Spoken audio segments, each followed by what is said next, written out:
Voilà une destination que vous aurez sûrement du mal à rejoindre en train, l'Égypte, où on vous emmène ce matin sur Europe 1.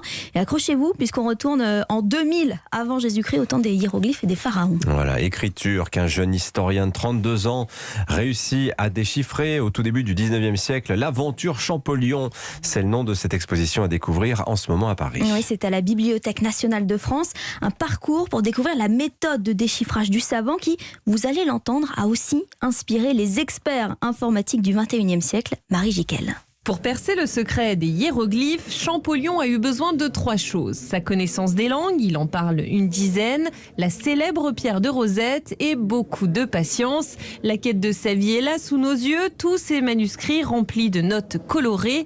Mais la Bibliothèque nationale de France expose aussi la pierre de Rosette, en tout cas une reproduction de la pierre de Rosette, très bien faite d'ailleurs, on ne verrait pas la différence. Alexis est développeur, lui aussi code et décode des langages, ceux de l'ordinateur. Dans l'informatique, c'est des langages qui sont plus stricts. Donc là, c'est des langages humains, donc on voit que c'est beaucoup plus compliqué. Il y a un nombre de hiéroglyphes beaucoup plus important que ce qu'on pourrait avoir dans un langage informatique. Une tâche similaire à celle du père de l'égyptologie, mais qui prend moins de temps. C'est vrai que ça serait quand même assez marrant que dans 2000 ans, on trouve nos langages, le langage informatique, et puis après, aller lire les programmes qui sont écrits avec et essayer de recomprendre à quoi ils servent. En fait, c'est un peu ça, je pense que Champollion a fait. Une fois qu'il avait compris le langage des hiéroglyphes, il allait lire d'autres textes et il allait en sortir un sens. Donner un sens aux inscriptions sur ces papyrus, ces sarcophages et ces bronzes présentés dans un état de conservation à peine croyable. Grâce au travail du savant Champollion, c'est aussi toute la fascinante mythologie égyptienne qui est ressortie des sables. Marie Jiquel et l'aventure Champollion, c'est jusqu'au 24 juillet à la BNF de Paris.